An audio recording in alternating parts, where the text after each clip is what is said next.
CP Joshi भी आपका जो कॉन्फिडेंस है, आपके जो दावे हैं, उनको सुनकर आम आदमी पार्टी के प्रवक्ता राधेश्याम उपाध्याय जी बड़े मुस्कुरा रहे हैं, मंद-मंद।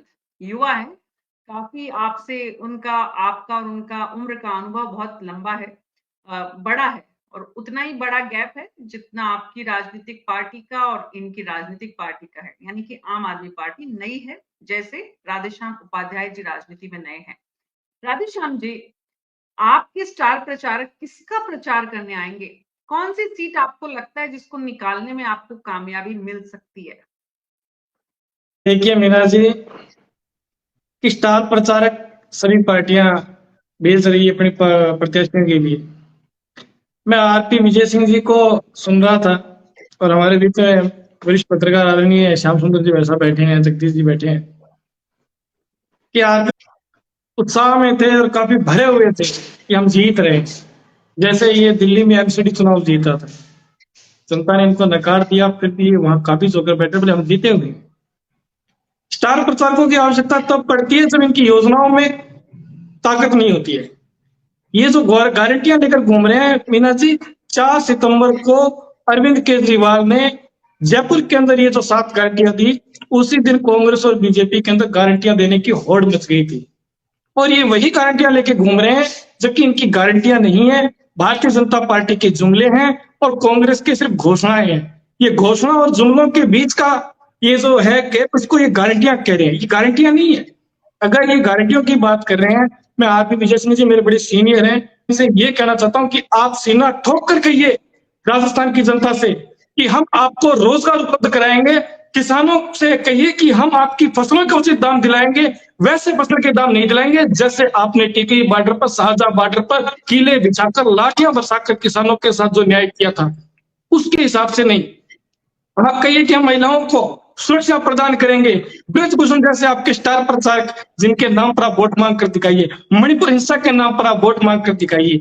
ये नहीं जा सकते मीना जी, क्योंकि इनके पास विजन नहीं है। इनके पास एक बहुत बड़ा मिशन है कि राजस्थान को एन केन प्रकेंड हमें सिर्फ जीतना है। इन्होंने खुद कहा है, अभी राधेश्याम खुद जी, कहा आप है, स्टार प्रचारक तो इन्होंने सारे जेल कहा में है भरे पड़े कि हैं। हमारे आपके स्टार स्टार प्रचारक है प्रचारक कहाँ पे? हेमंत बड़े बिस्व तो आपके शर्मा स्टार जी आ रही प्रचारक है और हेमंत बिस्व शर्मा पर भ्रष्टाचार के आरोप लगे थे और कांग्रेस में वो मंत्री थे और वो कह देंगे राजस्थान के अंदर सीना ठोककर कि हम भ्रष्टाचार पर अंकुश लगाएंगे। आपने हमारे मंत्रियों को जेल में डाला है और आज तक आपने सबूत पेश नहीं किया, आपने कोर्ट के अंदर उनको घसीटा लेकिन न्याय नहीं मिला।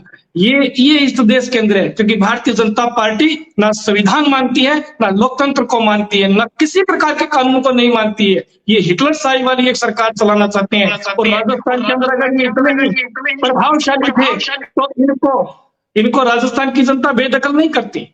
इनके राजस्थान में 25 सांसद हैं और 72 एमएलए हैं। आज तक इन्होंने राधेश्याम जी, आप युवा हैं, आपका जोश ऐसे ही बना रहे, बरकरार रहे, ये हम भी चाहते हैं। लेकिन मेरा सवाल कुछ अलग है। अरविंद केजरीवाल, वो राजस्थान में कौन-कौन सी सीट पर आएंगे प्रचार प्रसार करने के लिए, जो आपको लगता है कि थोड़ी मजबूत है आपकी तुलनात्मक रूप से, और दोनों प्रमुख राजनीतिक दलों को जिनको आप इस वक्त अभी बहुत जोर से घेरने की कोशिश कर रहे हैं, वहां उनको चुनावी मैदान में घेर पाएंगे? मीना जी, मैंने जवाब दे दिया इसका। मैंने कहा कि अरविंद केजरीवाल की जो गारंटियां थी वो किसी स्टार प्रचारक से कम नहीं है। अगर हमने कहा है हम आपको मुफ्त बिजली देंगे तो हमने पंजाब के अंदर और दिल्ली के अंदर इस पे काम किया है।